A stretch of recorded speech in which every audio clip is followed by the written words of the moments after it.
Obrigado, Karina. Vamos falar de esporte agora. Tem novidade da história dos nossos catarinenses. A Susan vai trazer as informações para a gente. Chape, também Criciúma. Susan, boa tarde. Boa tarde, Polito. Boa tarde para quem nos acompanha. Fim de semana movimentado, muitos gols, muitos jogos. A gente traz o balanço agora. Vamos lá? Então, no clássico catarinense, a Chapecoense levou a melhor e venceu o Criciúma por 2-1. Partida que já começou com muita adrenalina. Vamos ver.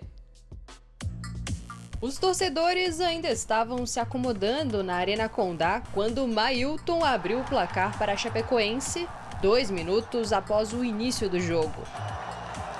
Ainda no primeiro tempo, João Carlos balançou a rede para o Criciúma e deixou tudo igual. Na etapa final, Mário Sérgio fez o gol da vitória para a Chape. Final, Chapecoense 2, Criciúma 1.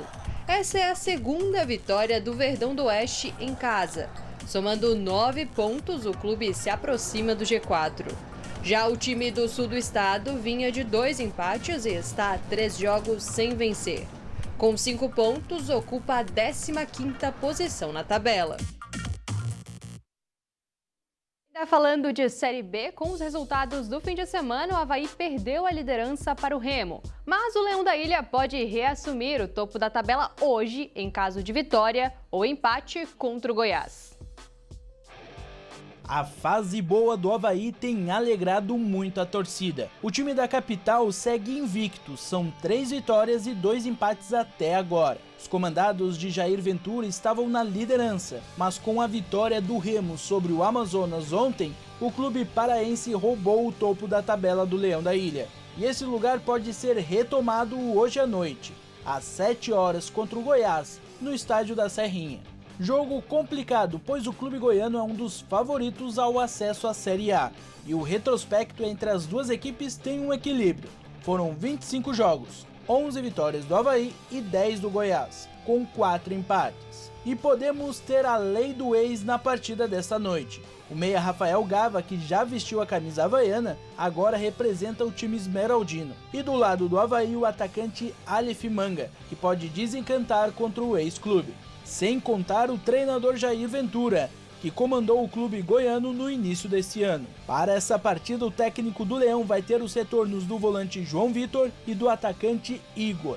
Sendo assim, a equipe titular começa com Igor Bom no gol, nas laterais Mário Sérgio e Marcos Vinícius, a zaga tem Jonathan Costa e Eduardo Brock, Zé Ricardo, JP, João Vitor e Marquinhos Gabriel no meio e no ataque Aleph Manga e Kleber. A sequência é dificílima, cara. Né? Eu falei do Novo Horizontino, né, quando a gente enfrentou, que era difícil, o Cuiabá que voltou da Série A, então o Amazonas que fez um bom campeonato ano passado, acho que ficou até na nossa frente. Então, assim, só adversário direto. Agora mais uma pedreira, o Goiás lá dentro da Serrinha. Então mas a gente está com os pés no chão, o grupo está focado, a gente vai encarar cada jogo como uma decisão. Agora falando de Série C, o Brusque jogou ontem fora de casa contra o Náutico e se manteve invicto na competição. O quadricolor jogou no Estádio dos Aflitos, em Pernambuco. Apesar dos esforços das duas equipes, a rede não balançou e o jogo ficou no 0-0. O clube catarinense está em quarto com 8 pontos e segue na zona de classificação para a segunda fase da Série C. O próximo jogo do Brusque é no sábado, às 7h30 da noite, no Augusto Bauer, contra o ABC de Natal. E o Figueirense entra em campo hoje, também pela Série C, contra o Caxias, a partir das 7h30 da noite. É o jogo de estreia do técnico Pintado no comando do clube. Muita expectativa para uma recuperação no Campeonato Brasileiro. A gente acompanha os detalhes dessa preparação na reportagem de Heitor Machado. O apito inicial é o ponto de partida. Uma nova era se inicia. Para mim é sempre um grande desafio e uma grande responsabilidade levar alegria para esse torcedor, que foi tão importante em todas as vezes que eu passei aqui. Pintado, o escolhido do Figueira para substituir Thiago Carvalho, demitido na última semana. E que semana! Atribulada dentro e fora do campo. Além do treinador, o CEO Henrico Ambrogini também foi desligado. Wilson, gerente de futebol, chegou a pedir demissão, mas por hora foi convencido a ficar. O Pintado chega ao Figueirense com a missão de recuperar o time na Série C. O primeiro desafio é blindar o elenco em meio a um ambiente que pegou fogo nos últimos dias. Mais uma vez, eu confio muito, eu acredito muito no que a gente vai fazer, acredito muito no que esse grupo pode responder. Dentro do campo, a missão é recuperar nomes importantes do campeonato estadual, como Leonan e Líger. João Lucas, destaque no Catarinense, ainda não marcou na competição nacional. O Kaique foi o artilheiro da Série C do ano passado com 10 bolas na rede. No Figueira, apenas um golzinho em 13 jogos. E o Wellington Nem, contratado sob alta expectativa, ainda não emplacou. O Pintado reestreia no comando do Figueira hoje à noite contra o Caxias no estádio Orlando Scarpelli. Mas o jogo marca um outro reencontro e com um personagem que mexeu com o imaginário do torcedor alvinegro nas últimas semanas.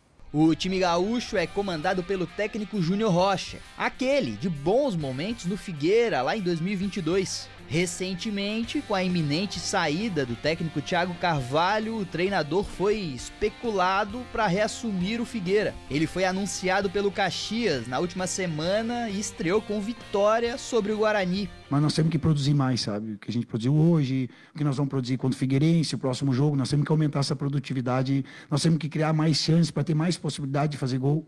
Do lado alvinegro, a primeira vitória ainda é obsessão. Quando eu recebo um telefonema de Florianópolis, 48, para mim já me deixa muito feliz. Alguma coisa boa tem. Um chamado irrecusável. A esperança alvinegra de paz e dias melhores. E claro, torce por essa primeira vitória do time alvinegro. Atualmente, o Furacão do Estreito está na lanterna da Série C, na última vaga da tabela. E na elite do futebol brasileiro, a lei do ex rendeu na partida entre Cruzeiro e Flamengo no Mineirão. Gabigol marcou para o Cabuloso nos acréscimos e garantiu a vitória.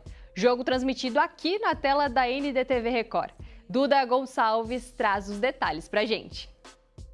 Olá! O Cruzeiro venceu o Flamengo por 2-1 no Mineirão para mais de 52 mil pessoas. Depois de driblar Léo Pereira, Caio Jorge bateu para abrir o placar e fazer o primeiro gol no Gigante da Pampulha. O jogo seguiu quente e intenso. O Flamengo puxou o contra-ataque e foi a vez de então de Gerson ajeitar para Arrascaeta, bater no ângulo e empatar a partida. Gabriel Barbosa, o personagem do jogo, começou no banco de reservas. Ele só foi chamado pelo técnico Léo Jardim já no final da partida, aos 43 minutos. No reencontro com o seu ex-clube, quis o destino que o gol da vitória saísse dos pés do atacante.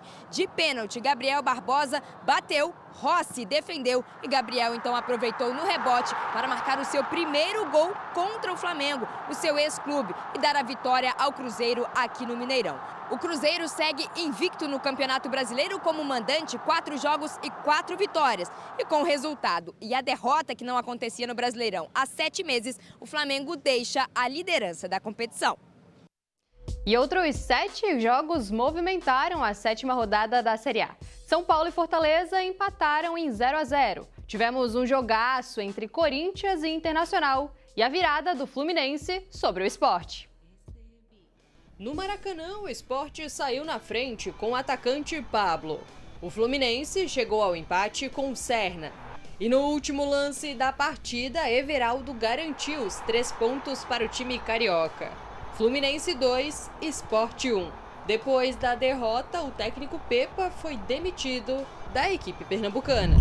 Yuri Alberto marcou o primeiro gol do Corinthians. O Inter chegou ao empate com o gol do lateral Aguirre. Thiago Maia colocou os gaúchos na frente do placar. Logo depois, Yuri Alberto marcou o segundo e deixou tudo igual. O camisa 9 de pênalti fez o terceiro dele no jogo. E ainda deu tempo para Igor Coronado fazer um golaço por cobertura. Final, Corinthians 4, Internacional 2. O Ceará venceu o Vitória pelo placar mínimo. O zagueiro Marlon foi o autor do gol do Vozão. Na Arena Fonte Nova, o Bahia ganhou do Botafogo pelo mesmo placar. O gol do Esquadrão de Aço foi marcado pelo atacante Caule. No Mané Garrincha, em Brasília, o Palmeiras derrotou o Vasco. A defesa vascaína vacilou e Vitor Roque aproveitou para garantir a vitória palmeirense. Em Porto Alegre, Grêmio ganhou do Santos e se afastou do Z4. O gol gremista foi marcado pelo atacante Christian Oliveira. 1-0 para o Grêmio.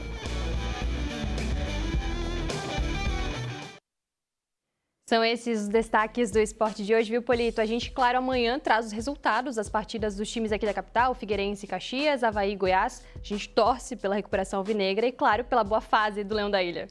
Seja o que for, a Suzy e a equipe do esporte estão colocando todo o conteúdo também lá no ndplay.com.br, onde você pode acompanhar quando e onde quiser. Tem muita matéria boa, algumas com uma sofrência, outras com grande felicidade. Obrigado, Suzana. É a magia do esporte, né? Até amanhã. Faz parte, até amanhã. Obrigada. Altos e baixos, né? A vida é assim, né, gente? Entre as provas campeiras envolvendo peões e os cavalos, a delicadeza das danças que perpetuam as tradições gaúchas por meio das invernadas é algo extraordinário, né? No rodeio do CTG Os Praianos, invernadas encantam o público com uma coreografia mais emocionante que a outra. Veja aí. No sábado, penúltimo dia do 17º Rodeio Internacional do CTG Os Praianos, a tarde foi dedicada aos grupos que participam de competições, mas que também levam brilho, encantamento, alegria e emoção nas apresentações. A convite do CTG Os Praianos, invernadas de outros centros de tradições gaúchas se apresentaram para o público.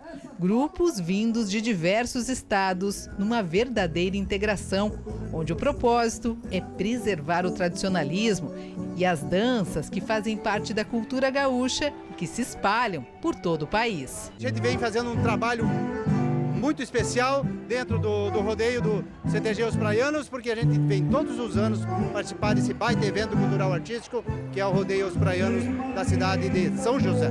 Como forma de reconhecimento e agradecimento, ao final das apresentações, os representantes das invernadas e grupos receberam um troféu do 17º Rodeio Internacional do CTG Os Praianos. E as invernadas artísticas, elas trabalham com a apresentação que está acontecendo agora e também com um concurso, onde há uma premiação, há um julgamento, há todo um regulamento.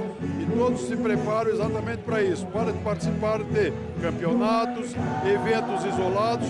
E o público também pôde ver de perto a apresentação da invernada do CTG Os Praianos, que desde 1987 se dedica a preservar a dança, a arte e a cultura. Ao longo dos anos, a invernada tem conquistado prêmios em disputas importantes e acirradas, como o título de campeão geral no rodeio de Vacaria. Na invernada adulta do CTG Os Praianos, qualquer pessoa com mais de 30 anos pode participar. Entre os requisitos, interesse, tempo, dedicação e amor pela arte gaúcha. Isso passa aí 100 anos, 200 anos, até 300 anos. Tem uma série de evolução, uma série de outras danças. Você está assistindo uma, mas nós temos muito mais danças resgatadas no passado. Tanto nos passos, nos compassos, na musicalidade, e todo um resgate, mas sempre buscando o resgate da nossa rica tradição. E tradição gaúcha não é de uma pátria, é de toda uma região. As apresentações das invernadas integraram a programação artística do rodeio, que neste ano reuniu mais de 80 atrações culturais, fortalecendo os laços da tradição gaúcha.